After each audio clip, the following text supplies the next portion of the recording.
HBs. This is Heaving Bosoms, the podcast where two best friends recap love stories with happy endings while gushing, cackling, and being ridiculous. Let's start off with a Patreon shout-out. Erin came up with some amazing Harry Potter creatures that'll be keeping us warm for the next few weeks. Nadia J, you are a niffler. You might look super cute and huggable with your ducky snout and fluffiness, but you are capable of wreaking enormous havoc when you want. Your taste for the finer things knows no bounds, and why should it? You're used to getting what you deserve. Everything. And now we've got our recap of Netflix movie The Night Before Christmas. Unfortunately, we had some technical issues while recording, and as a result, you're going to hear a slightly remixed version of Erin. We sought the opinion of an audio pro, and she said there's no cure this time, so I hope you enjoy it anyway. Here we go!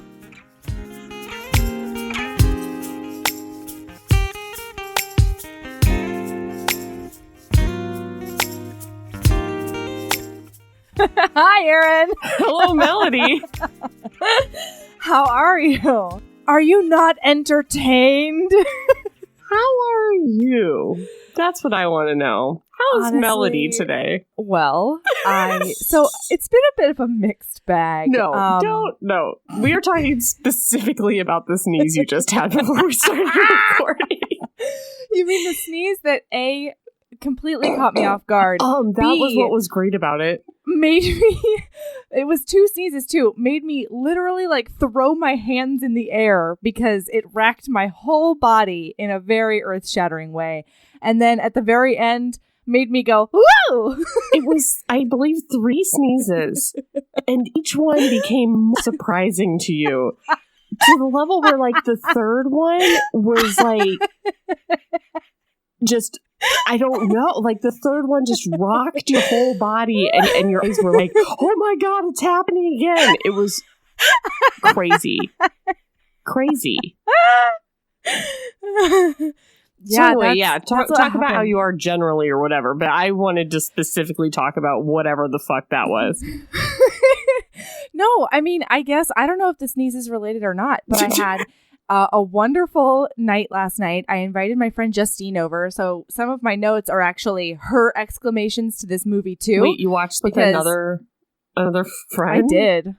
I did. Justine? Yeah. It was very exciting. Erin, I gotta be honest, I love it when you get territorial. Danger. I know I shouldn't. But I'm basically a new adult novel when you get territorial. I'm clenching my fists. I'm setting my jaw. Justine. So she came over and watched this with me, and then directly afterwards, I proceeded to get super sick. To the point that, like, Michael came home and got into bed and he was like, you are so hot. You are boiling. And I was like, no, is cold. Is so cold. Is igloo. Yeah. Like, so bad. But the sneeze should not be related because it's not like a respiratory sick. You know what I mean? Yeah. That was just its own glorious thing. Anyway, so I got maybe... 3.5, 4 hours of sleep last night. Mm-hmm. And then this morning I took a 2.5 hour nap. Nice. So I'm feeling a little bit better, but yeah, food was not my friend for a while there. David has been sick with the flu. Oh, no. I feel like living with a man who is sick is worse than being sick yourself. Mm-hmm. Just like, I'm dying. You don't know what it's like. You don't know what I suffer. There was one day he came home and he was like, oh, I feel bad. And I'm like, how? And he's like, just bad. I just don't feel good. And I'm like, okay, well, what is it? He's like, I don't know everything. Like, I just don't feel good. Like, And then finally he was like, my arm hurts. I was like, your arm hurts? And then I started making fun of him and he goes, you don't know what it's like to have your arm hurt, okay? So now, every time he gets sick, I'm like, oh, you don't know what it's like to have your arm hurt. Makes him really mad. I mean, he's saying that to the lady whose face literally blew up. I know. Over a couple of weeks. I know. Like, all of the you had a shard of plastic medical maladies in your cornea. Yeah, that I have had throughout the years. Erin, you just don't know what it's like when it's your arm. The arm, though. Okay? Oh, man. Hey, HBs, we've got a really sweet queer holiday novella for you. It's called Faux Ho Ho by Nathan Burgoyne. Here's the description. Silas Waite doesn't want his big C conservative family to know he's barely making rent. They'd see it as yet another sign that he's not living up to the family potential and muscle in on his life. To cut costs, he seeks a roommate and ends up with the gregarious and gorgeous personal trainer Dino. Silas's parents try to browbeat him into visiting for Thanksgiving so that they can show how tolerant they are for a political campaign. But Dino saves him by claiming he already has plans as his boyfriend. The ruse works until they receive an invitation to Silas's sister's last-minute wedding. Silas loves his sister. Dino wouldn't mind a chalet Christmas, and together they could turn a family obligation into something fun. But after 9 months of being roommates, then friends, and now fake boyfriends, he finds being with Dino too easy, and being the son that his parents barely tolerate too hard. Something has to give, but luckily, it's the season for giving. Maybe Silas could risk it all and give his heart. Our very own HB Brianna R. says, this novella warms your heart parts and is incredibly charming. The leads are surrounded by found family and geek culture. It's a quick, warm, funny holiday read that has real substance. I'm not going to admit how often I'll reread it. It releases tomorrow, December 10th, and will include buy links in the show notes. Pre-order now! All right, well, I fucking loved this ride. I loved every moment of it. I'm probably going to watch it again, and I can't wait for the sequel. Melody, there, I said it. Yeah. I liked this movie. I liked it too. I liked it. I didn't like ironically like it. I think I liked this movie. Same. Okay. All right. Yeah, no, same page. Okay, listen. Last year we did the Christmas wedding planner, which was a hot garbage fire that I don't think anyone could genuinely like. I don't think there's anyone out there that saw that movie that's like, I love it. This is a really good movie that I love. I mean, I love it, but in my own way. Mm-hmm. This one, I actually really liked it. I did too. I did too. Good. It was still fucking hilarious.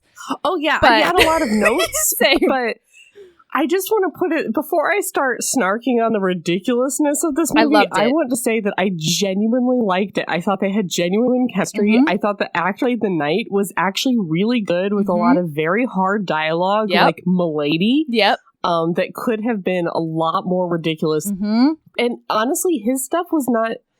The acting was not ridiculous. He was good. She was good. I mean, he had some crazy eyes. Yeah, there was one in particular where he starts, like, twitching. He lost his shit. Yeah, it was so great.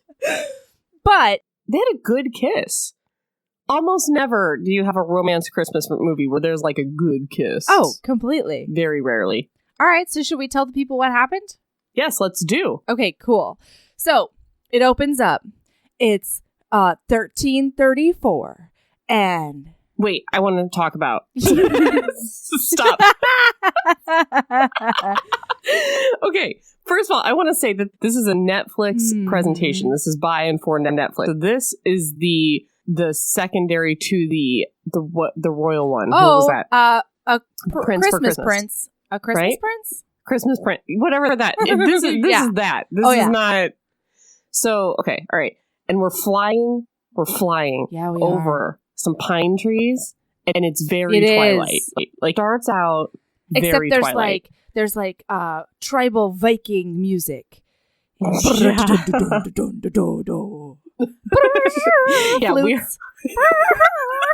No. It's really good music, you guys. But what's so funny is it's 1334, so they're trying to get us in the mood for like, this is primitive. Yeah. Like we're back in the times. And then when we zoom in on this castle, it's like sparkly, super clean. They've got wreaths everywhere. They've decorated for Christmas. There's basically Christmas lights all up in there. Listen, I didn't look up anything about 1334 because I felt that it was unfair to the movie. That's right. Because you know how bad I am at history, so I'm allowing this movie to also be very bad at history. But I feel like all this Christmas wasn't around in 1334, right? I have literally no idea. So yeah, that's my feeling. That's my gut instinct. So I'm saying it. Can stop me. Yeah, I feel like at that point it must have been like more Yule. You know, like with the log and the other shit. Yeah. You know? Okay, wow. Yule stuff. You're talking about my life right now. It's really offensive. I don't know what 1334 Yule looked like, bitch. That's true. But he describes it later. He talks about, my brothers and I used to like decorate the Christmas tree and blah, blah, blah, Father Christmas, blah, blah, blah. And I'm just like, I don't know that was like a thing. Yeah. Anyway, okay. All right, go. We're zoomed in on the castle.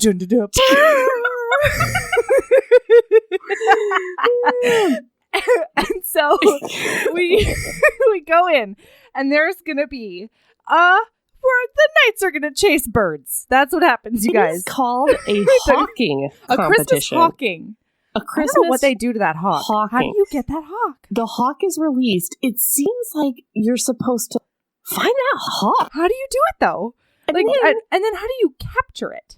And like, do we do this in armor? I guess. Yeah, hawks are dangerous, you know? You know, there is a thing. There is a thing that was used in that time period where you can, like, in that time period. Like, I fucking know. Oh, yeah? I don't know. Tell me everything. Back in the day of catching birds in the sky that you could, like, throw. And it almost looks like this is very us. It almost looks like a cat, like a cat of nine tails, like got yeah. And it's got like little thingies on the end, and you throw it, and it like captures the bird. No, and like lots of cultures used it. Leave the birds alone. Well, but I guess they ate to, them. Like, to snack on. Yes, sure. So maybe they had one of those. Good I don't know. Maybe snack. it's a bow and arrow situation. Here's my that's issue. Like the king's falcon or whatever. There's like a falconer involved. Maybe they just call it here, hockey, and then it lands on their shoulder. Just point at it. They're like, I pointed at him. Here we go. Anyway, and C, let us know what a hawking is. Do you need full armor and chainmail? They are knights, Erin. To do a hawking competition? Do you know how much that shit weighs? Like a lot. 60 pounds, I'm guessing. And it's like cold. It's cold. Do you want to cover yourself in armor like that? If it's every time he walked around with just his chainmail hoodie, I was like, listen, that just seems extra cold. They're going to hawking. I have more to say about the hawking. Okay, fine. All right. Okay. And his brother is with him. And so they're like, knights, be gone. Go find this hawk. Go shoo, knights. And he stops his brother and he's like, brother, I have a plan.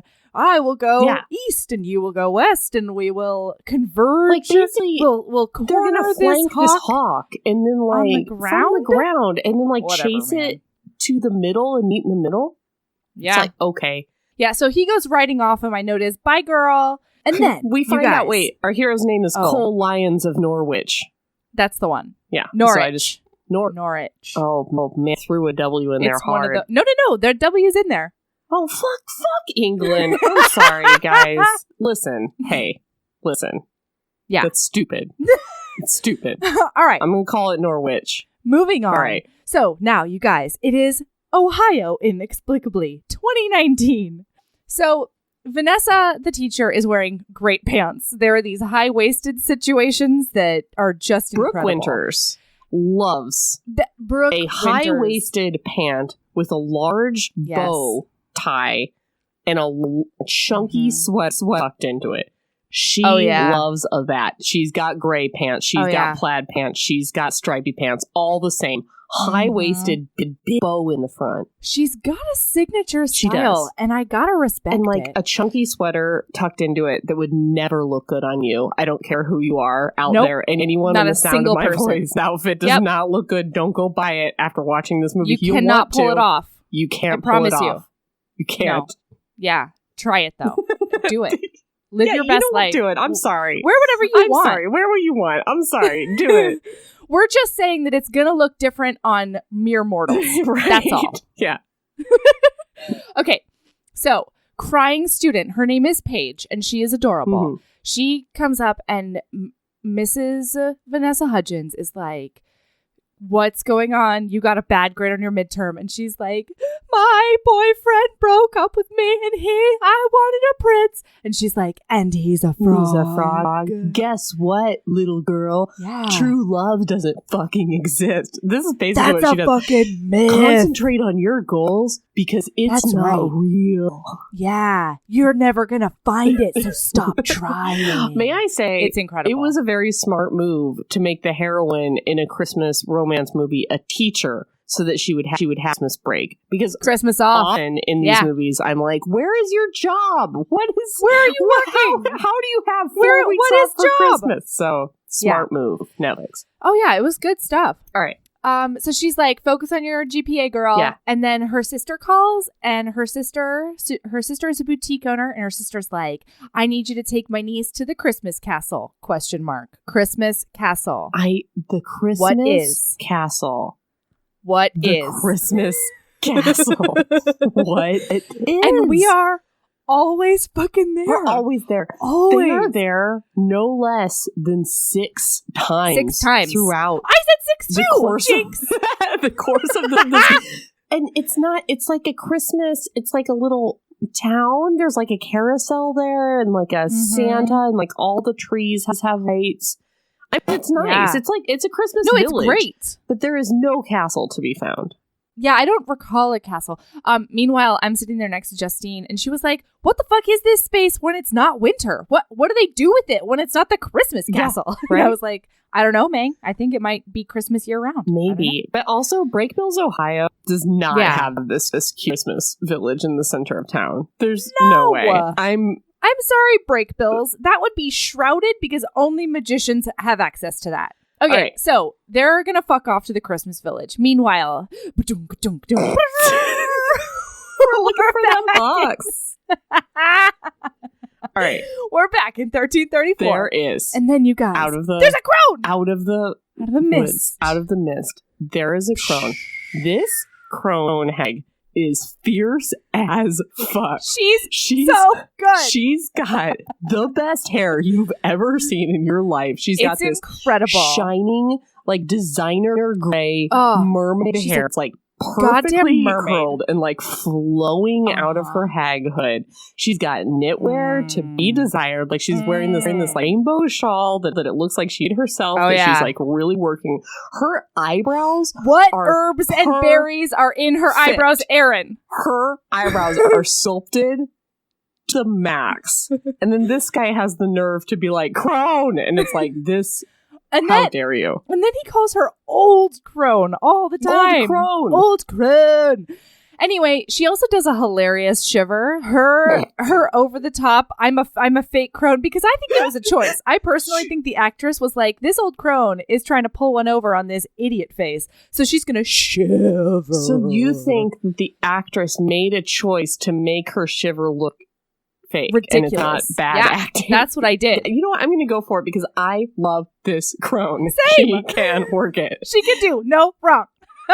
She's just trying to lull him into this, like, be a good guy. And so she asks him, she's like, will you help someone as beauteous as I? And Is that ironic? Because, like, you're doing well, crone. Gorgeous. Yeah. Like, anyway, sorry.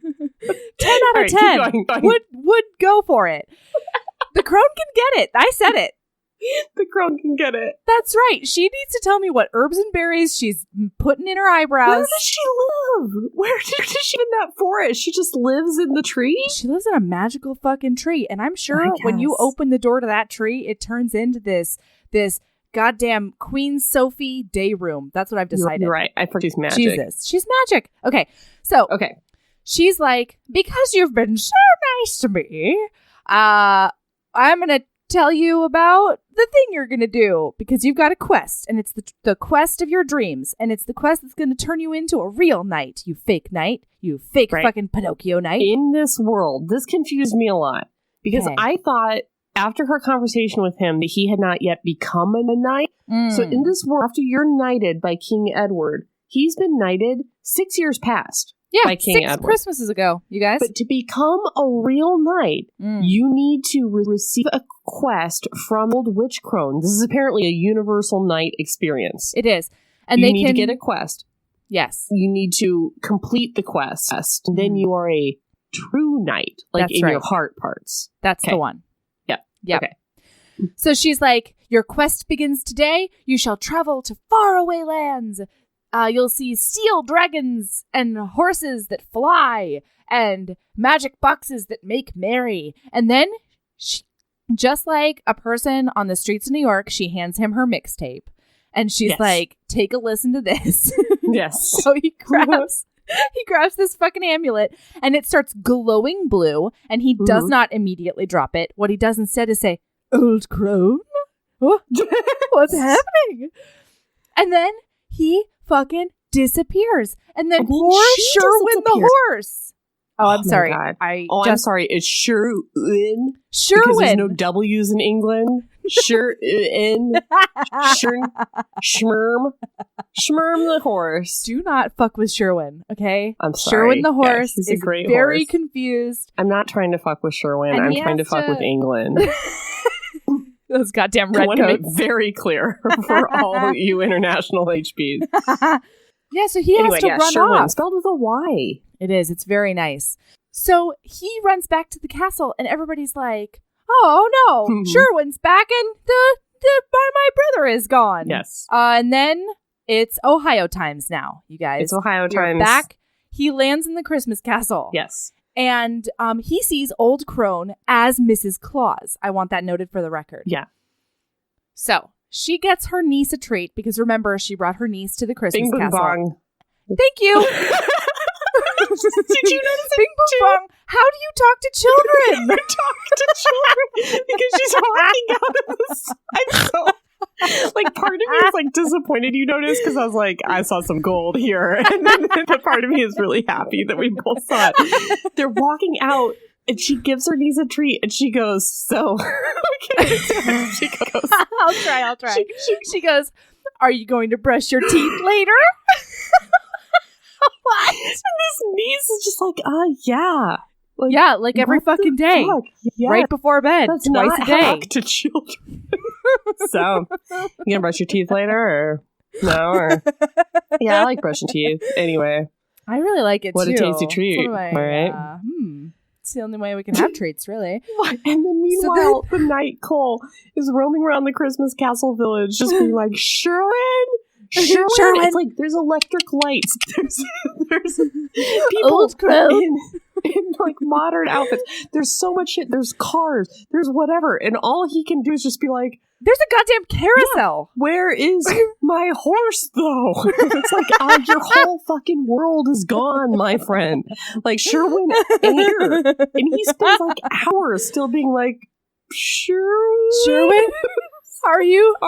Did you manage here? to travel in space and time as well? Yeah, he's not with Sherwin anymore, you guys. Then we see David, the side character, because they're in line to see Santa, and he's poor, and he does a sad head shake when the kid wants a bite. I will not put up with this. David, the side character, is fucking fine. He's fine. The kid asks for a bike, and he shakes his head like any dad would shake their head when their kid asks for a bike. Kids in a movie like this. It's not. Listen, I I have a lot to say about David, the side character, but we're going to say it in the Mittens scene. So just like put a pin in it because like Sure. David is fine. And they do a big humiliation on him in the end. It's not okay. Yeah, they do. Okay, so she sees her ex, and her niece, like all good kids in movies like this, is like, she talks like a 30-year-old, and she's like, "What's wrong? Is it James?" Yeah. Well, she asks Santa to bring. Oh, is that after this? So the niece gets up on Santa and says, "This is so good." She says, "It's so good. Please bring a new boyfriend that won't cheat on her." And do you know what Santa says? What? He goes, "Well, anything is possible." No, the crone says that. The crone, okay. The old crone as Mrs. Claus. The idea of like, instead of being like, "Yes, that's what your aunt deserves," or "I'm sure she's gonna find some," whatever, it's like, "Fuck, I guess any possibility in the universe can happen." I don't know. Like, oh God, it's incredible. That's right. It's hard in these streets. All right. So, all right. So I'm sorry. It's a 3-hour podcast. It just is. The crone turns into Mrs. Claus. So the crone is there as Mrs. Claus as in the castle. Right. But then shortly after that, Sir Cole, who, by the way, just sounds like Circle the whole time. Circle? Yep. Circle? Yep. Anyway, goes up to her and, like, taps her on the shoulder and is like, "Crone." And then she turns around and she's a different lady. It's a different lady. Does the crone possess people's bodies? I think so.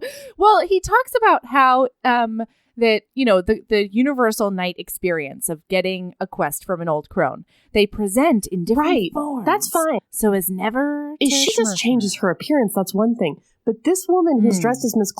Claus is a real woman who is the wife of the guy playing Santa Claus. They made later at the Christmas feast. They do. It's hot. Was she possessing her body? Methinks yes. I just want to put it out there because I feel like that's a very, very unspoken about attribute of the old crone that's very disturbing. Fair. Okay, so they go to get hot chocolate because after completely blowing up her spot, she's like, "You know what, niece? You deserve some hot chocolate for that. Not like stop spreading my business all over the Christmas castle. Come on." Right. So they get hot chocolate and you guys, weird. They like trip and fall and run into him and spill hot chocolate all over his armor. What is this delicious mead?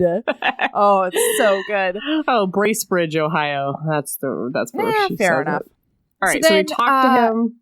Yeah, and they're like, "Merry Christmas," and it's like this awkward goodbye. They both think that the other one can get it. Mm-hmm. But they then identify each other as a sexy person. That's right. And then they're like, "We don't have anything to talk about, so I have to go." Nothing in common. And then the sister comes up because the sister's now done with her like boutique job or whatever and can take her daughter. Yeah. The sister comes up and goes, "Who's the steel cut hottie? What does that mean? Like oats?" I think so. Weird. I mean, maybe she thinks his skin is very mealy. He's wearing armor? I was not about that phrase. Okay. Okay, so guys, all of a sudden, there is a storm. It's a huge storm, and it's blowing and blowing. There is so much blizzards in Bracebridge, Ohio. But the visibility ends up being perfect still somehow. Yeah, it's totally fine. Yeah. He's Mr. Jaunty, and he's walking around in this blizzard. Doesn't care at all. He's not cold. He's not covered in metal that's going to freeze him. Still yelling Sherwin. He's still asking for his horse. Yes. Yeah. And guys, she hits him with her car. Yeah. And he says, "Egads!" Did you notice that? Egads! Boom, boom, boom, boom, boom, boom. Falls down. Okay. He's fine, though. It's fine. So then the cops are on this immediately because it's a small town. Oh, and there's the one cop in town. Officer Stevens. He's there. And he says... Did you clock this? What? I clocked something here. So wait, before the officer arrives. Yes. Okay? He's talking to her, and he's like, I've been hit with worse things than your steel horse, I think he says. Yeah. Right? Okay. Then the officer gets here. They start having a chit chat back and forth, and he's like, "Milady, what village is this? Burp, burp, burp." And yes, he says "steel steed" to Vanessa before the cop gets there. And then the cop, out of just the mist, is like, "Why don't you go and sit in my steel horse?" While he wouldn't know that that's how I thought he was just playing along, relating to things. Let's talk about how... But he didn't hear him say that. I agree. That's my point. But and yes, ridiculous, acknowledged. I want to acknowledge your truth. But I want to add to your truth. Yes, please. How fucking weird is it that this guy thinks cars are horses? Because later, because he goes, "Get inside my steel steed," and then it's like, "Oh yeah, I will climb inside a horse?" Into your horse. Something that looks nothing like a horse. Why wouldn't he call it like a steel wagon? Something else? I don't know. Then when she's driving, he's like, "Oh, I see. The wheel acts as the reins, and the pedals control the speed of the horse." And it's like, this isn't a fucking horse. It doesn't have legs. It doesn't have a face or a tail. But were there pedals in 1332? What's a pedal? It was a very Derek moment of like... what's a machine? What's a machine, Cole? Derek?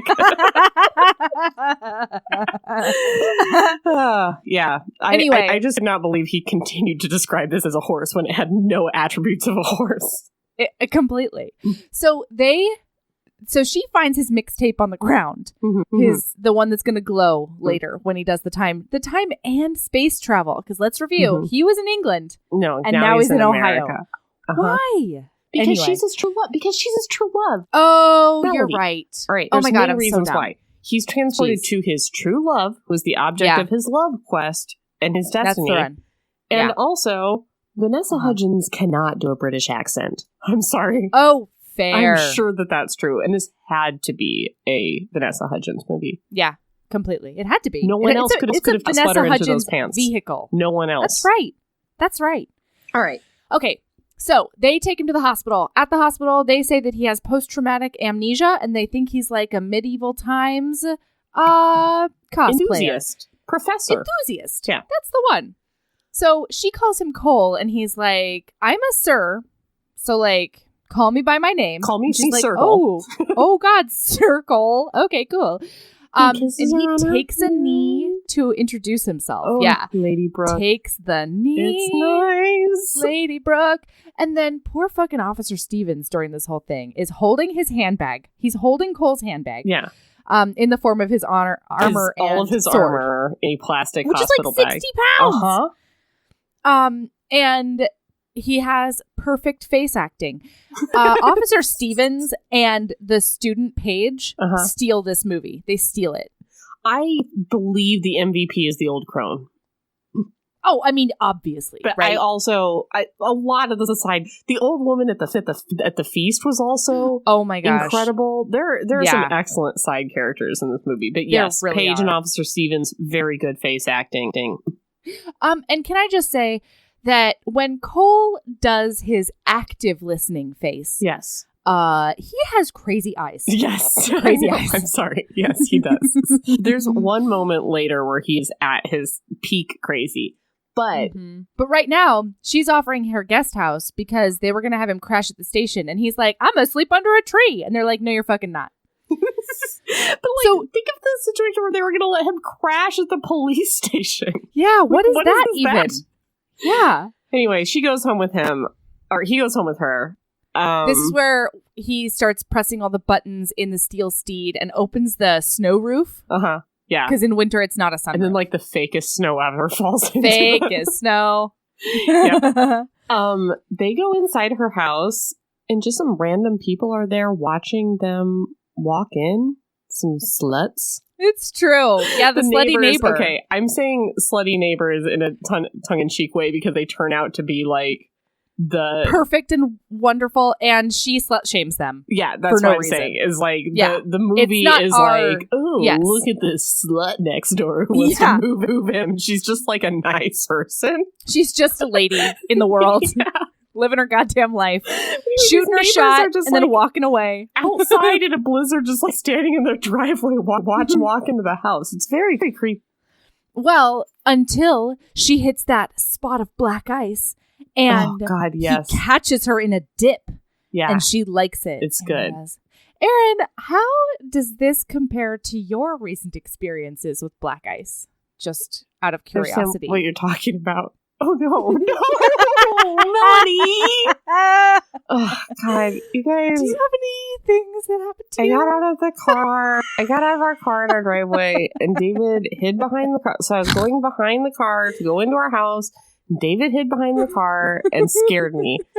And I ran away like a few feet down the driveway because I was scared. And I ended up in a patch of ice that was like on a slant. I couldn't move. It was like a patch of ice that I couldn't move. There was nothing that could be done. And then what David could have done is just walked over and given me his hand and been like, "Milady, here you can get off this black ice patch." But instead he recorded me for like several minutes with his iPhone camera as I said things like, "Babe, help me. Will you help me?" And both of them are just cackling. And the video concludes. It concludes with me saying, "I guess I'll just sit down." Oh, so good. Mm-hmm. Anyway, I'll put it. I guess. Thank you for that. That was really nice. So it doesn't compare at all because in this situation, he caught her and was like, "My lady," and then they like stared at each other with love in their eye. In my situation, and my husband stood a few feet away and videotaped me and cackled and refused to help me.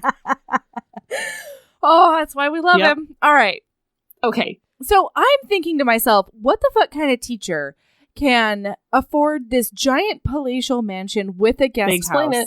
But parents' house. It's her parents' house. Dead parents' house. Very, very wealthy cop dad and housewife mom had this palatial house. Yeah, what is that even? Yeah, I was like, oh, they explained it. And then like later it's like, my mom stayed at home and was a housewife and my dad was a cop. And I was like, what? It needs to make them a wealthier profession to explain this house. They almost got it. Yeah. He opens the freezer when he gets inside and he's like, oh, this contraption brings the outdoor weather. The night air brings the night air in. So cute. He asks for a cauldron and a tub. That's the one. And then she puts him in the shower and then he comes out, not wearing a shirt. His towel around the waist game, very, very advanced for a medieval night. Thank you. He naked. Yeah. It's nice. It's all right. It's all right. What are we? Is this a new we do? It's nice. It's weird. All right. Oh, wait. I skipped a note. One of my notes is, please tell him to take off sword. Stranger with head injury. Because he's still wearing a real sword. He's still wearing that sword later when they go to dinner. He constantly has that sword. He's always wearing this sword. Night. Also, my note is he bathes, all caps, chest parts, and then the note goes on. Nice. And sets fire to her lawn to try to eat a skunk. I genuinely, this was not a ridiculous part. This was a genuinely, I love this part, where she turns her back for 5 seconds and he's out in the yard with a full-on bonfire trying to catch a skunk and roast it. That's the thing. That's the best part, is that the bonfire doesn't make a lick of sense. You can't put the fucking skunk over that 6-foot tall bonfire. He would have just made a campfire. Also, where did he get those telephone poles? Erin! He was going to make a roast skunk. And she's like, okay, we can just go to a diner. They go to diner. Oh, sorry. They go to the diner. She's been talking about her ex throughout, the ex who cheated on her. It's like sort of a thing. And then they go to this diner and he asks the wench for another mead, and they're like, they're servers now. It's not okay. Sorry. Bing bong bong. What's up? He dresses in her ex old clothes. She's like, I have some old clothes that my ex had. Why is it all novelty Christmas wear? I don't know. Her ex only have novelty Christmas wear? That's weird, I know, right? because when we see him, he doesn't look that interesting. No, he doesn't. If I'm He's being not honest. wearing novelty Christmas wear when we see him. But poor Cole has to wear these like Santa shirts that are really rough. And it's like one of those Santas with it's knit to show like Santa's belly hanging out the bottom. Like you are Santa. Yes. Yeah, it's a lot.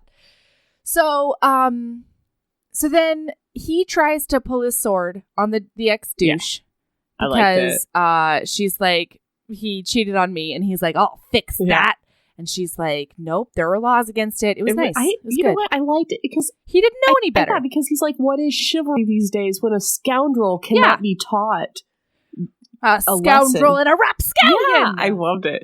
And when he said it, he yelled scoundrel because the guy's like it comes away at the diner. He's like, but what is chivalry when a scoundrel can't be taught a lesson? I loved it. I thought it was adorable. It's true.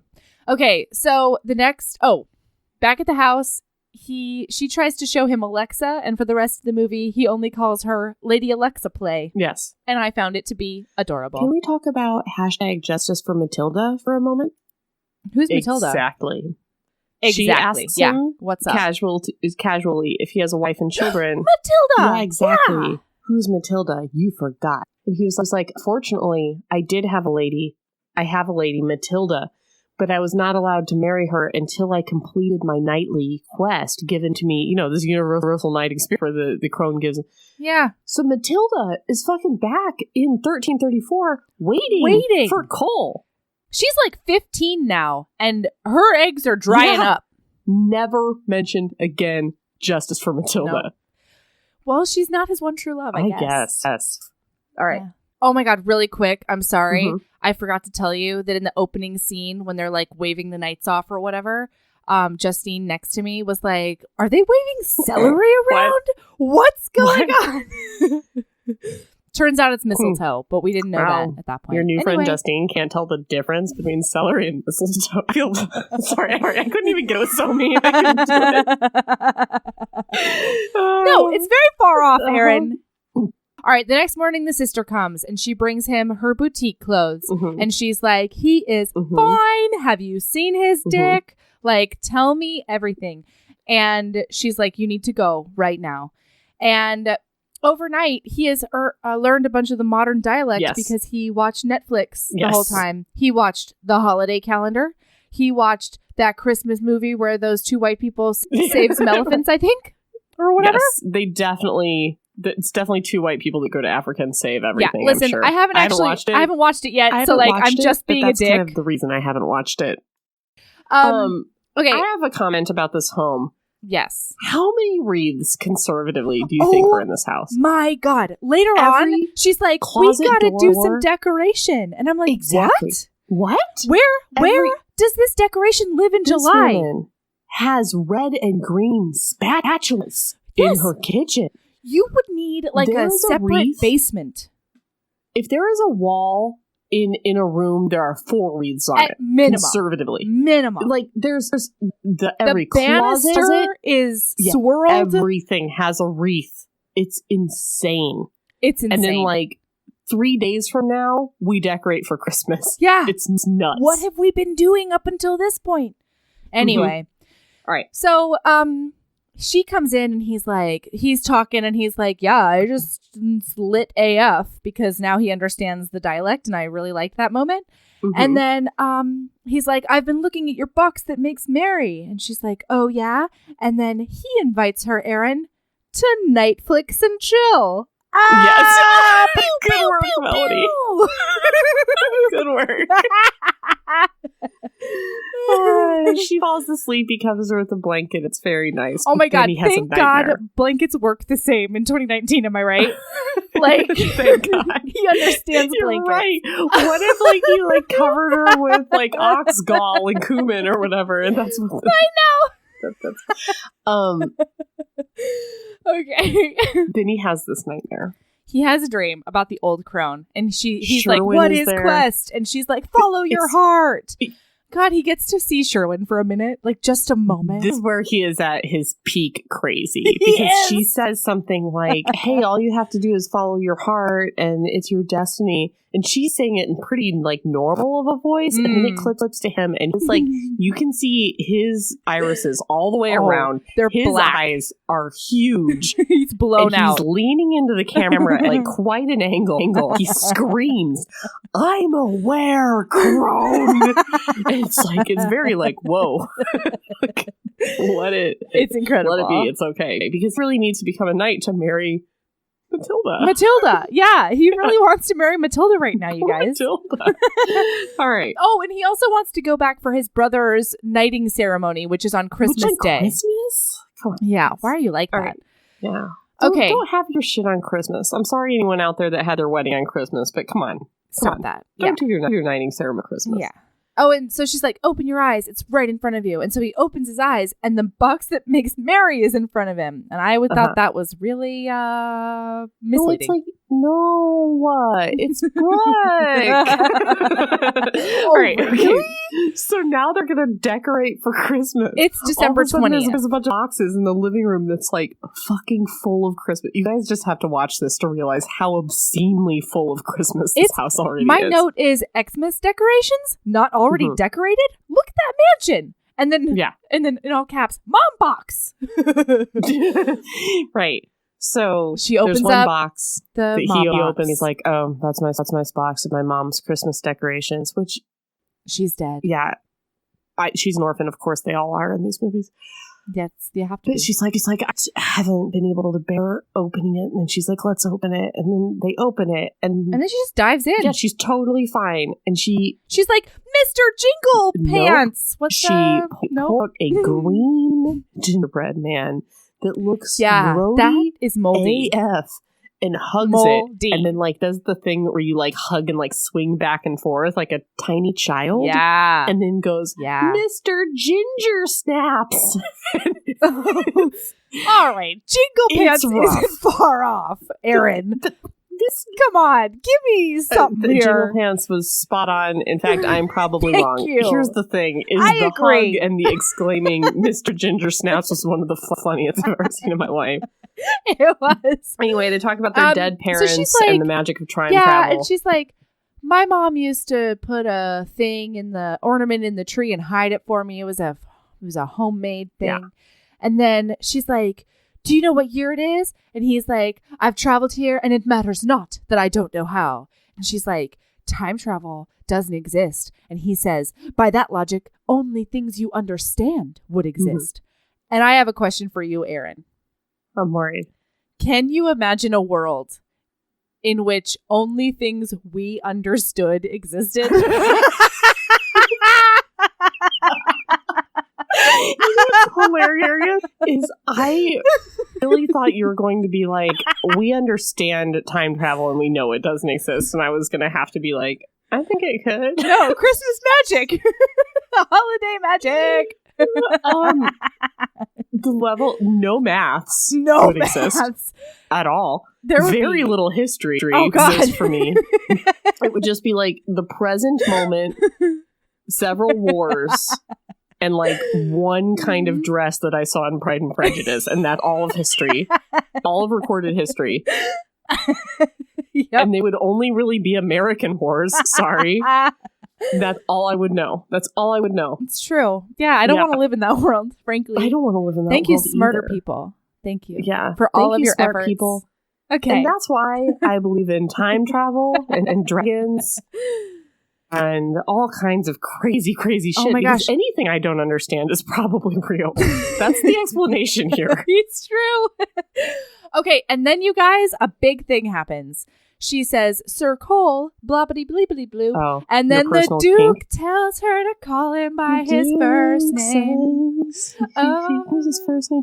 He says, like, now that we're familiar. You can call me Cole. I know. And then later, you can see my penis if you want. That didn't happen. It didn't happen.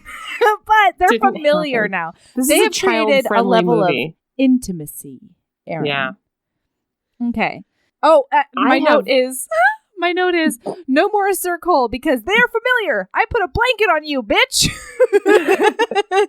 Who's living in their house? You know, like, I don't know. I know that, like, in medieval times, rules were a little looser, and then it, like, it like got more stricter in like England times. Sure. And then it loosened again. And then Sherlock it Holmes strictered times. even more. And then it later in Victorian times. Unless you were a doctor, and then you could masturbate anyone who was sad. But anyway, but like he's totally okay being alone in rooms with her and stuff. So I wonder if that was okay, or I think if it it's was like a blind spot for the movie or whatever. But I kind of feel like because he's in her house at all, they're going to get married, right? Like, agreed. That's probably his understanding here. I agree. Yeah. So then they go to get a Christmas tree, and this is where he's like, "You need to tell me about James, because if he ruined you, I think my quest is to mutilate him." Yes. I really missed this. Did he break his betrothal and ruin you? Yeah. He says. She doesn't know what that means, but we he's do. up for a rude awakening, because like Vanessa Hudgens probably has gotten around. Good for her. Oh, but, like, yeah. by the time of the marriage, when he's like, She's and lived some now life. I will take your virginity, I have to be like, ooh, Nicole. That's right. Anyway, she's gonna have to explain that hymens are scrunchies, not cellophane. That's right. Oh, and sorry, before that, he told her that he would get an orange and a halfpenny for Christmas. That's also important. Also, my parents did this. Did you ever get fruit for Christmas? Yes. I got an orange in my stocking every year. Same. Anyway. Yeah. He also takes down an entire adolescent tree with one whack. Another dude, though. He takes down the tree in one whack, then this other dude's like, if he can do it, I can do it. And then he whacks it, and that tree goes fucking flying. It does. It's like a football field that nuts. It flies. Hilarious. At Okay. those little tree farms, do you cut down your own tree? Are they actually growing in the ground there? I always thought they were in I don't pots. know. I thought so too. I've never seen one where it grows in the ground. But I don't have any. I can't be like, oh, this is ridiculous, because I don't have any information on it. But it seems ridiculous. It feels ridiculous, but yeah. I'm fine with that. All right. Then, so then he's like, I want to borrow your steel steed. I want to borrow your car. And this bitch has so much money that she's like, sure. Take my only car, you amnesia patient. Melody. It's about safety. Safety. I know, but also like, that's my There's car. Property. He's going to drive that car to the Christmas fucking castle where the entire town is there with their kid. He's going to drive it into the Christmas castle, am I right? Yes. So, well, there is no Christmas castle, but yeah, sure. So oh my God. She's like, you remember how to drive? And his response is, sure, I've tamed all sorts of beasts in my day. And my note is, no. That the car is a horse. Is a horse that you can like, having talk to. no attributes of a God. Horse. I need to talk to Sherwin, because does Cole climb inside Sherwin every time he wants to maneuver that horse? Because justice for Sherwin. Justice for Sherwin. Anyway, all right. Sherwin, show me on the doll where your boy has touched you. Where he climbed inside you. Oh no. Maneuver the inside, Sherwin. Show us on the doll. Okay. Okay. So he's a crazy driver. Poor Sherwin inside. Like moving his arms around to move the horse. This poor horse is like, you don't have to be doing this. Don't do that. I move on my own. I am ambulatory. All right, okay, just keep talking. Right. Sorry. So he's a crazy driver. He's like swerving all over the place. And then, even though he has learned the etiquettes of steel steeds up to this point, he leaves the door all the way the fuck open on the sidewalk. You have closed this door before yourself, Cole. In what world do you just leave a horse's asshole open like that? Am I right? I don't know that he could help it with poor Sherwin after he climbed inside so many times. But listen, even if he knows how to drive a car, he doesn't know road signs. He doesn't know roads. He doesn't know limits. roads. He doesn't know roads. Anything. He doesn't know stoplights. He doesn't know the fucking right of way. These things. Rules. But all of that said, when he drives that car onto the sidewalk on Main Street and just leaves it there with the door open, And after he stops it, he goes, whoa. Whoa, like it's a horse. That was gold. I loved it. I thought it was perfect. Oh, it is so perfect. I ironically thought that was hilarious. Same. It was so funny. Okay. All right. Okay. So he approaches poor Mrs. Claus again and says, old crone? And then Santa comes over and he's like, hey, buddy, can you please stop calling my wife an old crone? Can you, like, chill the fuck out? And then Santa lays some... So I'm a little bit of a Grinch sometimes, you know? I've been known to be a Grinch at Christmas time.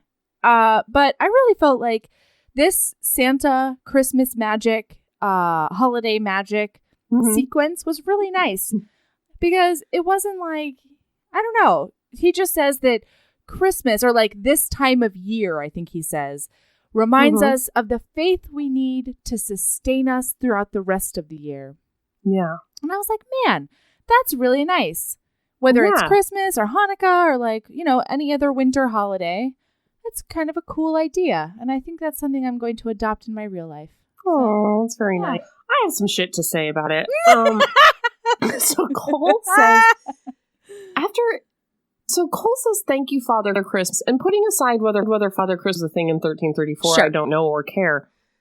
Does Cole believe that guy is Father Christmas? Because definitely wasn't happening in medieval times was people dressing up like Santa and like being mall Santas. Does Cole believe in Santa? And does he believe that was Santa? Maybe. Yeah, I like it. Like, he can't understand it, so it must be real. I mean, he just time traveled. Anything could be possible. That's fair. Know? That's fair. Yeah. Okay. So Officer Stevens finds the car, and Brooke comes to get him, and he tells her that he hasn't discovered his true quest, and she's like... very upset. Yeah, and she's like, you know what? I think that it's going to happen for you. It's fine. Let's just, like, spend the rest of the time together, and we'll see if the quest pops up. And he's like, yeah, girl, let's go get some of that mead. And maybe I'll lick it off your nipples. Nope. What? No, he doesn't say that. It's very child appropriate, this film. Didn't happen. Okay.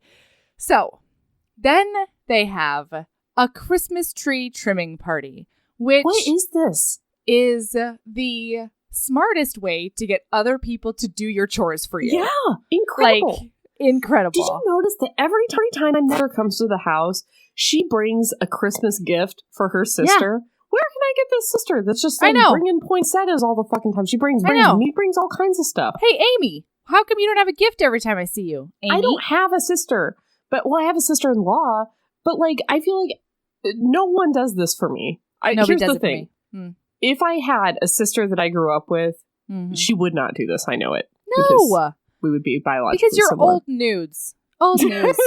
You're mundane. News. That's right. Ridiculous. So the adorable niece comes over and she asks him to teach her sword fighting. And did you see the Aldovia tie-in? Did you see Acorn from Aldovia? Yeah! Road trip to Aldovia.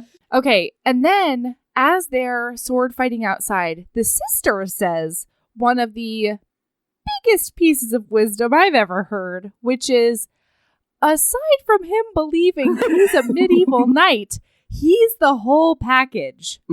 What is the state of these women's standards? If, like, this... Aside from his entire personality, which is head injury, this delusion that he is a medieval knight. Besides, he's a steel-cut hottie. Yeah, and then what's her nuts? Brooke is like, what if he is who he says he is? Yeah. Regardless, we could use more coals in this world. Yep. Yeah, there's a very, like, what if time travel is real, sister? And the sister's like, no, that's not real. We're not doing that today. We're not doing today, that Satan. Today, Vanessa. All right?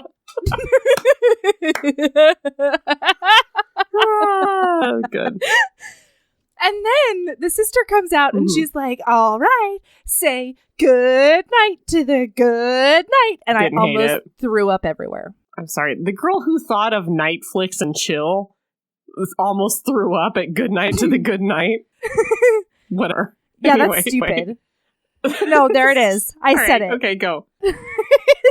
So anyway, then they keep on repeating. Everybody needs to say goodnight to each other, like in every permutation. They just nobody says drive safe. Night, nobody says sleep well. Nobody says see you tomorrow. Good night, good night, good night, good night, good night. And I finally shouted. Stop saying the word night. But then the little girl gives him a fist bump, and she's like, this is a fist bump. And then he goes, "Night, shake hands to prove we don't have weapons." And I think that would be very cute. Same. Also, what a little nice tidbit of history. Is that why we shake hands? I believe so, yes. Man. Huh. Patriarchy, am I right? Okay. So, the next morning, you guys, he is out in her front lawn just decapitating lawn gnomes. Chopping up Christmas decoration ornaments. And then so she comes out and she's like, "What's going on here?" And he's like, "Oh, milady, I'm so sorry. I guess I got carried away." And she's like, "Oh, I guess we've got a big mess to clean up." And meanwhile, I'm sitting on my couch thinking, that's like $300 worth of Christmas decorations. What are you doing, man with no job? But also her coat game in this film, she's already worn one cape that was just like beautiful. Oh my god, the capelet that I would look like an actual old hag again. This coat is like, it's like a warm browny orange velvet, and she's got like a little yellow top underneath. It's incredible. She has some coats in this movie. Actually, by the end of this movie, from my couch, I shouted, "Tell me about your outerwear budget, Vanessa!" Because it's so many coats, and they are gorgeous. Soft and so clean. They're so clean. They're not like my dingy, gross coats. And the lines are great still. They're not like so crumpled. Good. That cape that like tied around the waist. With the goddamn fur collar. I can't even. That's the one she's wearing when he's like stealing her car to go crash it in town. And chopping down Christmas trees with one whack. Yes. Yeah. Okay, so then this neighbor comes over. I'm just going to let you take this one. I'm going to just sit my seat over here. Here we fucking go. So this neighbor comes over. This adorable little redhead comes over. And you know what? It's a little rude that she only invites him Christmas caroling and weird. Not Vanessa. It's a weird flex. Like Vanessa's a bitch to her, so yeah, it seems like she and Vanessa have never gotten along. The look on Vanessa Hudgens' face throughout this whole thing is absolute perfection. It's the maddest eye roll the whole time. Yeah. She's got like these this angry duck lip, like bitch eating crackers over here. And he says that he has to respectfully decline as he has a prior engagement. Toodle pip. Toodle pip? What? Toodle pip. He doesn't say toodle pip. He does. Melody. Roll it back. Roll Melody. back the tape. Yes. Look in the eyes and swear to me he says toodle pip. Toodle motherfucking pip. Oh, God, I was writing down so much about slut shaming. I totally missed it. I know. So she's like, so then the neighbor does not say goodbye to her until Vanessa, because she's like, okay, maybe next time, and then like fucks off. And Vanessa's like, bye, I'm a person standing here. And she's like, oh yeah, I'll acknowledge you too. Goodbye. And so as they say goodbye, he goes, toodle pip. And what? It's incredible. No. Yeah. Roll the fucking part tape of me back. Is like, my whole body is rejecting it, but part of me is like, I'm going to adopt Loving it for my life. Yeah. I know. I can't wait. So inside, she's like, slutty neighbor is slutty. And why did you say no to her? And she says, I wrote it down. Wait. No, I wrote it down. She says she's no lady. Yes. In high school, she was voted flirtiest. She's no damsel in distress. And I have things to say. You can be a lady who was voted flirtiest in high school. I have some stuff. No, not even. No, I wish. That was not my high school experience. Yeah. Anyway, no, it's bullshit. And so then he's like, well, I said no to her because she distresses the damsel before me, which I thought was a real good line. Nice work, Cole. Nice work. And then he goes, James like really did a number on your self-esteem, huh? Mm-hmm. And it's really great. Yeah, and he's very inflection. we knights, we keep the faith. And she's like, since when are you otherwise obligated to me? And he's like, since a fair maiden opened her home to me. Oh, God. Oh, God. Get it. Oh, my God. He can get it. All right. All day. Bing, boom, bong, mittens with Erin. Wait. Okay, all right. She asked him for help with the Christmas feast. Okay, bing, boom, bong, mittens with Erin. Mittens with Erin. The niece is outside playing with a little girl who we find out later is Lily, David's daughter. Remember David? Poor David, who's doing fine. Who, when his daughter asked for a bike, shook his head warmly, like, kids. No, he did not. It was a sad. Maybe he just doesn't want to get his kid a bike. Like, maybe his kid's growing up too fast. Maybe he already got his kids something else. There are many explanations for that head shake. Maybe he works 3 jobs and he doesn't have time to teach his kid how to ride a bike right now. Maybe. That's fine. Okay. So this little bitch, Lily, is making snowballs with her bare hands. That's and right. The niece is like, hey, Lily, don't you have any gloves? And she's like, I do. Pulls out some perfectly fine gloves from her pockets and then says, they don't keep my hands warm, which is a very 8-year-old little girl thing to do. Is like, I have totally fine gloves that I don't like for some arbitrary reason. I'm not going to use them. Yeah, I have perfectly fine gloves that I don't want to wear right now is what she's saying. Yeah, so I'm going to die. Like, that's how 8-year-olds are. So then the niece is like, take my gloves. You can have them. I have lots. And she's like, really? I like these gloves better, so I'm going to put them on my hands. Mm-hmm. Later, this little girl mentions to her mom, I gave my gloves to Lily because she didn't have any, which is not true. Lily has gloves, and they look like nice, good gloves. They were fine. I think they even had, like, tread on the palms. Yeah, it was fine. That seems cool. They were, like, knit blue and white. Based on this remark from the niece that Lily did not have gloves, they decide to make the community Christmas feast and the head shake, based on the head shake and the gloves. Mittens. I forgot that this segment is called with Erin. It's Mittens.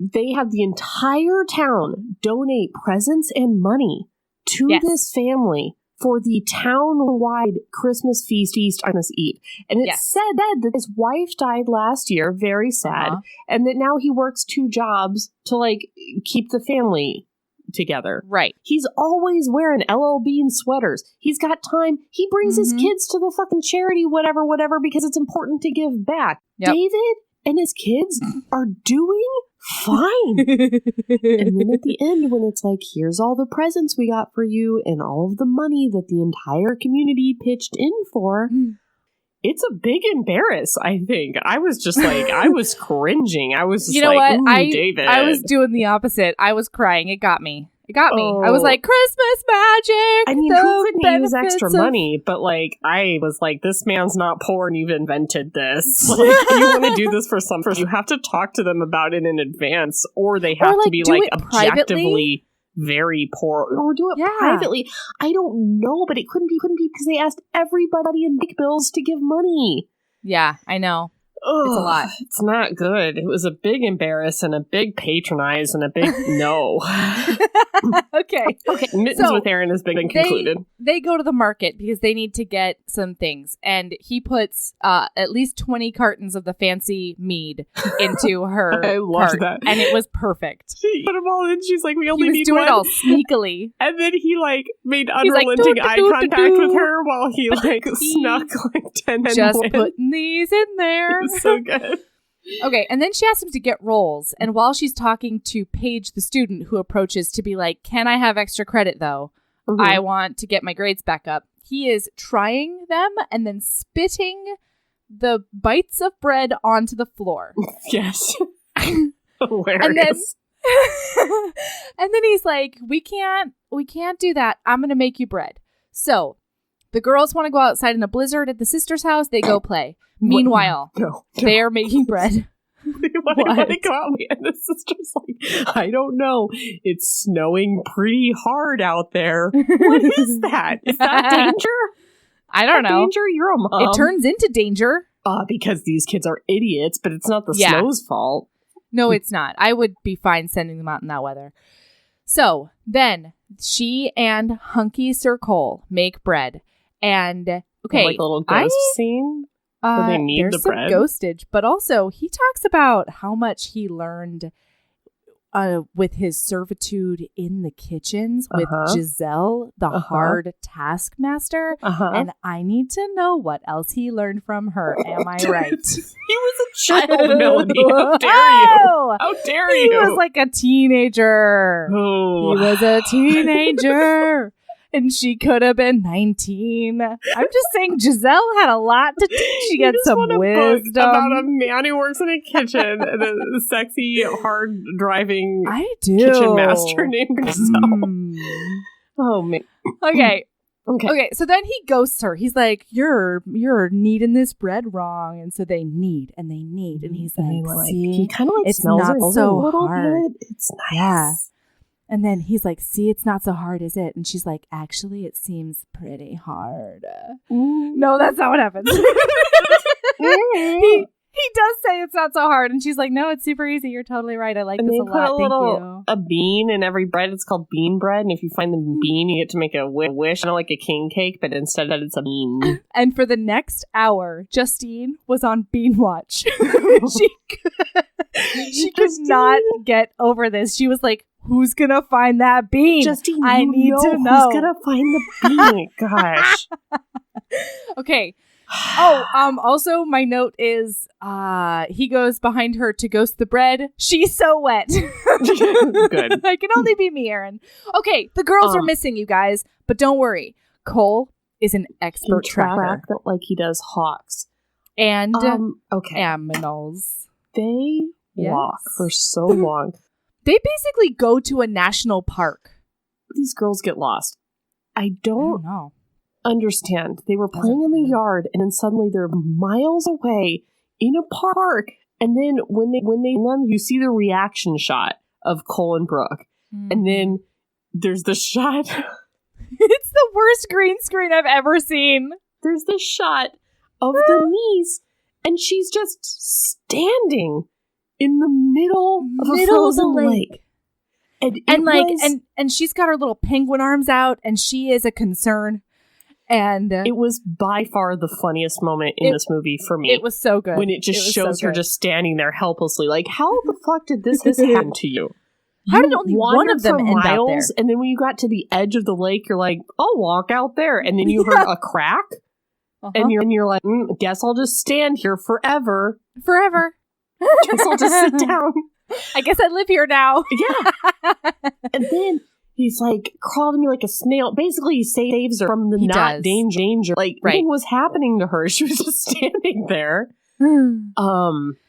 It was rough. So he saves her. This was totally unnecessary. Yeah. I would like it noted for the record, though. This is the middle. This is like noon. This is happening. Noon. Then the next scene. Cut to Officer Stevens commending him. It is now full nighttime. And they are still on the lawn hugging. Yeah. It has been hours. The blizzard is over, and they're all on the lawn in front of the house, still hugging. And it's hilarious. Officer Stevens offers this man who still believes himself to be a 14th century knight a job on the police force. This man cannot drive, use a computer, or... He doesn't know. He has widespread delusions. He doesn't know what a fridge is. He still thinks it's okay to duel and run people through for ruining ladies. Hashtag bring back dueling. Dueling, bring it back. Dueling, bring it back. He's going to do that if you put him on the force. Oh, man. I just thought that was hysterical. And so then afterwards, she's like, okay, your quest is over. You saved a little girl. And he's like, nah, that's not the quest. I would know it if it was a quest. And then they nearly kiss. Oh, they're standing in the kitchen, you guys. And they almost kiss. And he's like, I wish I could find out what my quest is. And I shouted from my couch, your quest is to dick her down! So then, like, the busy law husband gets back. Like, the aunts, the uncle, the father of niece, whatever. The brother-in-law. She refers to Cole as a new family friend, and I felt real icky about that. Yeah, that was I didn't like it. Tell me about this line, Melody. Oh, can you believe it? Christmas is tomorrow? Is that the line? No, but I did have notes about it. I was going to skip it for time. Like, what was that line? What This guy has like 4 lines, and all of them are said crazily. But I think this is a guy kind of like Cheryl the Baker in Christmas Wedding Plan. I think he knows where he is, and I think he knows what he's doing. That's right. He's the Cheryl of this / Joey Fatone. He knows what's going on. He knows where he's at. Can you believe Christmas is tomorrow? He says that line like when Michael makes fun of me for liking dumplings. Yes. Like, I love dumplings. You guys, that's a long time ago. We told that story. Good luck finding it. But like, that's how he says. I think it's actually a Patreon episode. That's the number one Patreon episode. Yeah. Patreon.com / Heaving Bosoms Podcast. What line were you talking about, Erin? They go back to the Christmas castle. Yes, they go back to the Christmas castle. I don't know if they're back at the Christmas castle tonight. And he says... Oh, they're searching for another quest, I think. But I had the same question you did. He says, romance was a lot easier in days of yore. Her response is, well, I prefer your over mine. Explain that to me. Your over mine. Your is what over mine. I prefer your over mine. Incredible. Ooh. It's played for romance, but what does it mean? It means she likes his version of gallantry and chivalry and knightliness. I guess, but she really did not want him to stab her ex. She didn't. She's been really fighting against that the whole time. So then he stops a pickpocket. Yes. He borrows a rubber sword from a child. And he runs this kid down, and then he talks about taking off his hands. He goes, should we let him keep his hands? And everyone standing around, it gives like perfect line delivery. And is like, yeah. Yes. You fucking crazy person. Yeah. And then they're about to go to bed, and he is a down in the dumps. Mm-hmm. And she says that she believes in him. Mm-hmm. And he says, those 4 words, wrap my heart in a warm blanket. It was so good. It was a good romance. And then he kisses her on the cheek, and she is so wet and mad about it. Yes, but also she really does make a mad about it face of like, why won't you fuck me? Yeah. Christmas feast day. It's the Christmas feast, you guys. In this town, there's a December 24th wide Christmas feast at some kind of community center that is planned and put on by Vanessa and an old woman we've never seen before. That's correct. And it's, I guess, it's her parents' legacy. Yes. And it's fine. They make bread. Oh, we're still at his house. We're still at her house. They're making the bread at the house. Yeah. They're ready for the feast. She comes down in a lacy feast not yet. No, we have to. Well, yeah, we can skip it. She has a lace gown, and he tells her that she looks radiant in such a good voice. He's such a good romance. Yeah. Guys, he's having trouble with his neck ribbon. And like she can't tie it either, and then he just doesn't wear it and does like the unbutton buttons good. Yeah. And then she gives him an orange and a $50 because we don't use half pennies anymore. But this is an American $50, and he doesn't say what is America, but he takes it. And then they almost kiss, but then she gets a text from her sister. She needs her, all caps, come to the Christmas feast. So they're at the Christmas feast.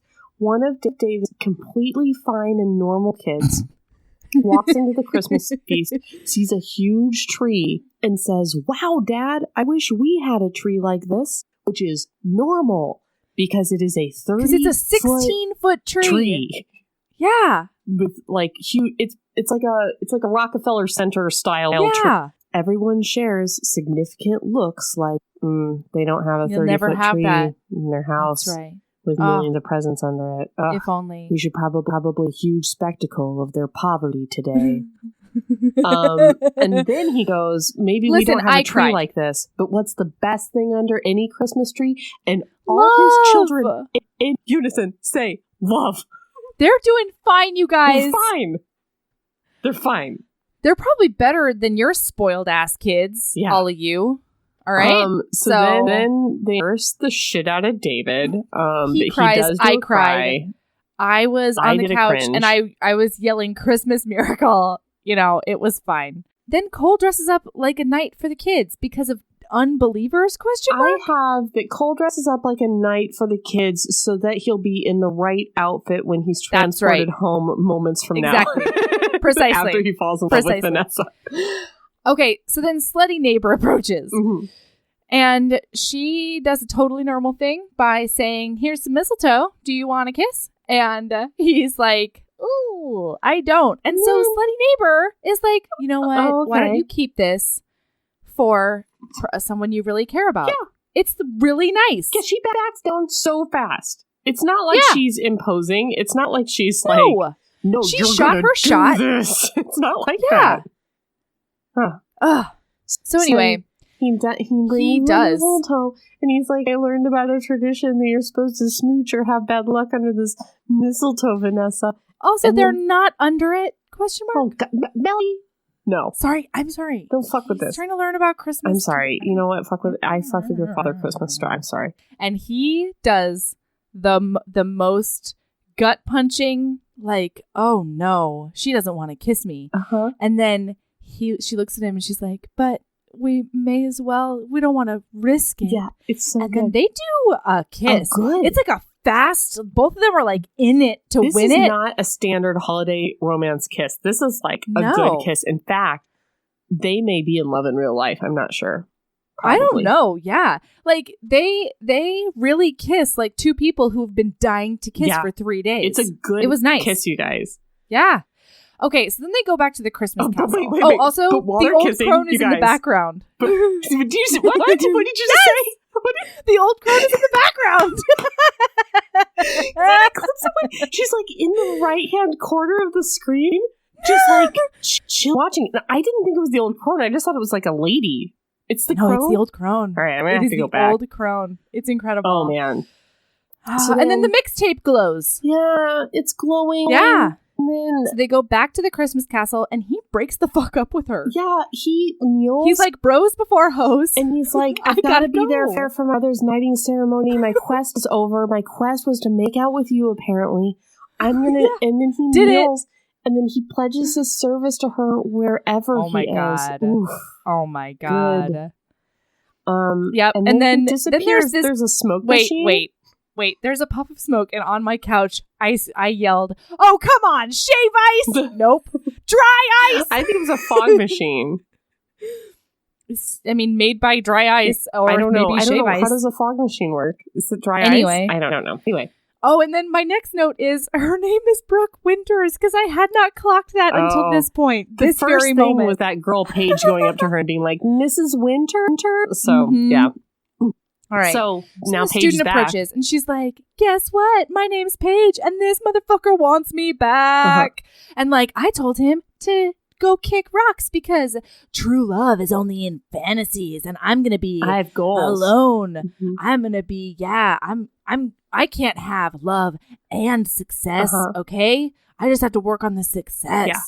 And then her teacher does a lot. She starts crying and she's like, Paige, true love does exist. Can you imagine a teacher just being like, listen to me, it does exist, and how give up your goals, give up your life, go back to Brenton or whatever. You need him. Sometimes you want what is best for a person even though it's not with you. And Paige does a good face act here and just goes. This whole time, she's like, okay, she Mrs. goes, Winters. Hey.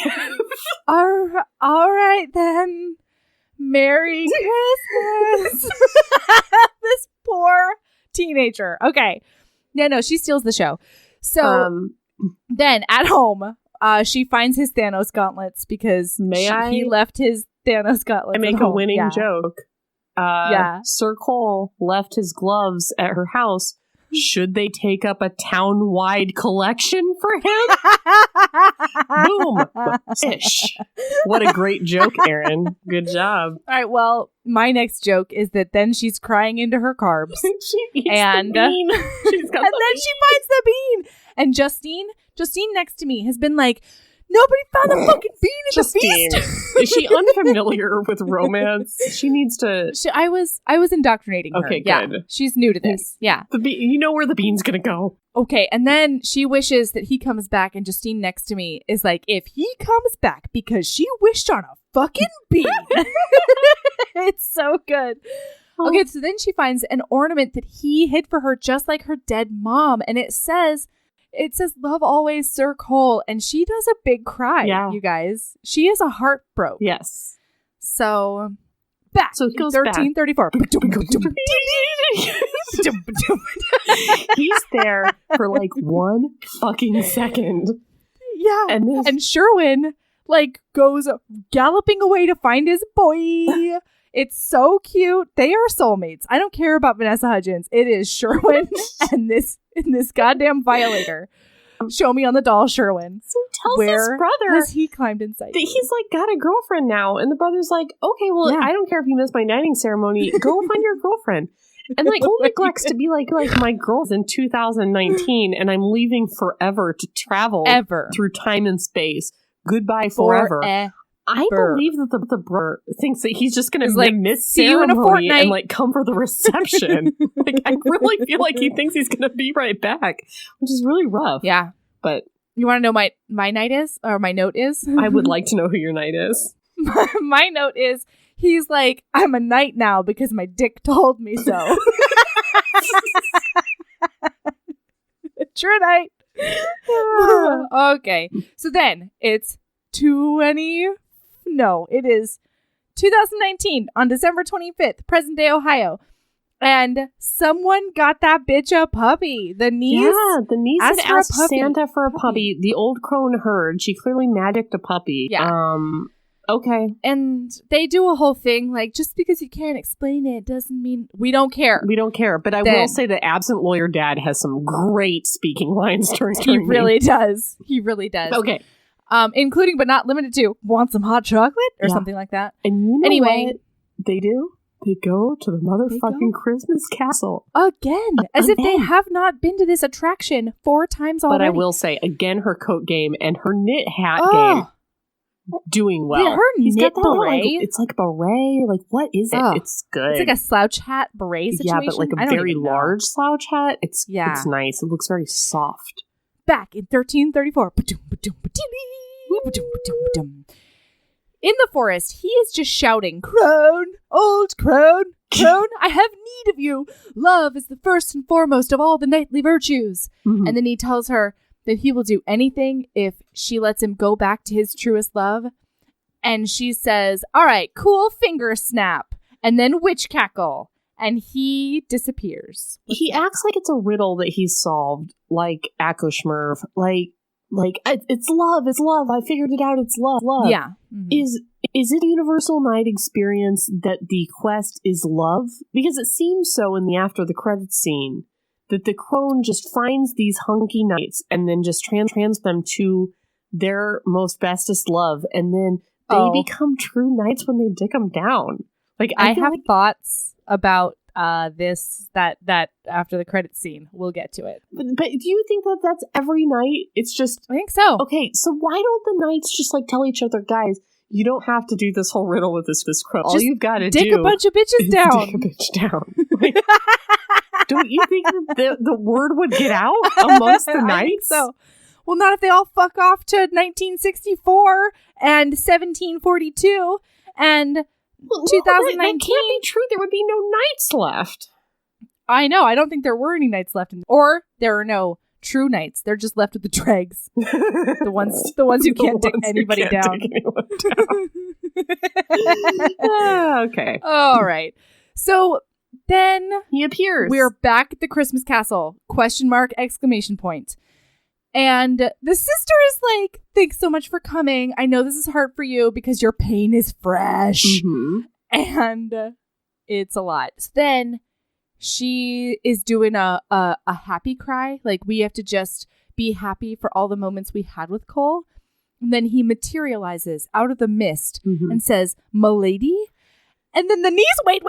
The niece off screen, because it's just Vanessa Hudgens' face right now. You guys picture it. Vanessa Hudgens' angelic face. All you hear is this niece in the background say, "It's Cole, and he brought his horse." I thought it was like, why could Sherwin come this time but not the last time?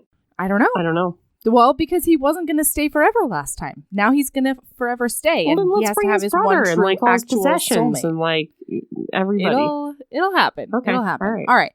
So then they're like, "We want to be together forever," and she's like, "What are you going to do here, though?" And he says, sweetie, I am an okay-looking, mediocre white man with a second-grade education. I can do anything. The world is my oyster. I don't have a social security be a police number. officer. I don't have any money to my name. I do not have any education whatsoever, but I'll be fine, bitch. I've got abs and I'm a white man. That's right. I'm going to open my own bake shop. Yeah. Who knows? I can do anything. Vistas are in front of me. Yep. Nothing in my way. And you know what? He's probably right. He's right. I can't say a goddamn word about his logic. As they're writing off, the townspeople have several lines that when you read it with the caption is like woman number 1, woman number 2, woman number 3, and the lines are like, they look great together. It's so romantic. Aww. Aww. So good. All right. So then, but then you gotta stick around for the credits scene, you guys, because it's after the knighting ceremony. So the mixtape with Cole glowed blue. All right. When this one, the younger brother comes out and the old crone is like, will you help a beautiful creature like me? And I'm like, seriously, your eyebrows, you're gorgeous. What are you talking about? You crone. And he's like, yes, of course I'll help you. The mixtape glows red for him. So I have 2 thoughts on this. One, it either means cunnilingus right now or dinosaurs. Melody, that's gotta be it. I thought Triceratops porn. I was thinking next year. That next year Triceratops porn 2020. I looking that next year the present day Candace Cameron Bure is going to get sucked back. No, she's Hallmark. I was just kidding. But whoever is the actress that they choose is going to get sucked back. And that's why one was blue and one was red. Because they have to flip it. Erin. They can't just make the same movie twice. Erin, that is a hot take. Yeah. And I am your brain. And then sometimes I bet there's like a situation where they can all go back and forth and like be friends. You know, because there's no way Cole and his brother can be separated forever. They can't be. Yeah. That's a bit rude. No. All right, Erin. This was a lovely treat. I fucking loved this movie. I loved it. Not ironically. I genuinely loved this movie. It was ridiculous, but I ironically enjoyed watching this movie. It was great. And at the first scene, I thought we couldn't have found a hotter guy to be this knight. I was like, this guy's kind of a dud. But then his face grew on me. Yeah. Yep. It was part of his charm, too. He's good. You know? I liked him. Yeah. All right. What's your lady love for this Christmas tide? What's yours? Okay. Mine is, you might be feeling a little dry this season, right? Mm-hmm. And my sister introduced me to Burt's Bees Lip Shimmer. Mm-hmm. And I have to say, nice. The fig tint is so good. It's called Fig. That's the color. And we're both fair skinned, but I have like dirty blonde verging on light brown hair. And she has like lustrous strawberry blonde waves that, I mean, they're not really waves. I have the waves. Thank you very much. Yeah. But lustrous strawberry blonde, just like flaxen deliciousness, mane. It looks good on both of us. So I think this is a color that can really go round. So if you're looking for a balm instead of a stain or a lipstick or whatever, Burt's Bees and Fig, man. Okay, so here's mine. I adopted 3 old people. That sounds bad. You know, like when you do the thing where you like get presents for an anonymous person. Well, instead, I like doing old people instead of kids, like homebound old people. Cool. And they give you a list of all the things they want for Christmas. They're always funny old people things. One guy actually wanted Werther's, which I was like, I got you, man. Oh, man. But anyway, this lady wanted, her list was perfumes, soaps, and lotions that smell good. And so I went for the first time in probably 15 years to the Bath Body Works at the mall. Okay. Which you haven't been in a long time because you're an adult, right?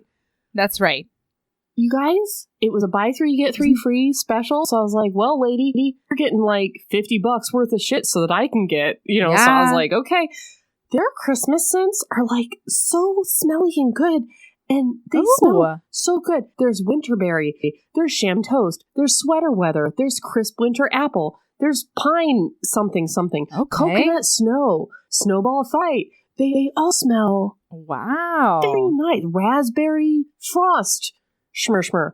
Listen, guys, you haven't been to Bath and Body Works since you were like 15, because you were like, oh no, I want grown-up scents. I don't need my body to smell like candy. But like, yes, you do. But maybe you do. Like, maybe you do. Yeah, maybe I do. And they all have glitter in them. Yeah. Put it on before bed. Yeah. Smell like a fucking marshmallow while you sleep. Ooh. Like, this has been delighting me. Yeah. Also, their candles are potent. I bought a candle as well. Potent. Fills a room, huh? Fills the house. Like, immediately. Incredible. So, like, guys, be a little basic. Go to the Bath and Body Works. You're not going to regret it. That's right. All right, Erin. So, hey, everybody, be good to yourselves this holiday season. It can be a rough time, and don't discount that. You know, like, take some time for you. And more than anything else, if you are feeling super stressed out, maybe take the time to realize that other people might be just as stressed out as you are. That's true. Right? Like, let's be really, really kind to each other. When we communicate, let's watch our tones so that we can have productive, wonderful conversations. And as much as possible, let's try to just be kind overall. Yeah. Because, like, it is the most wonderful time of the year unless it's not. And you don't know where people are coming from. So just like, let's give everybody the benefit of the doubt. That's what I want to do. Yeah, let's do that. Yeah. Let's try. Okay. Keeping a badass. And love yourself as much as you love poor Sherwin. That's what I was going to say. Climbing up inside a horse to manipulate its limbs so that it can run to the place where you need to go. Oh my God. Love yourself that much. Love yourself that much. Right. Hashtag justice for Sherwin. Justice for Sherwin. All right. Bye, Mel. Bye.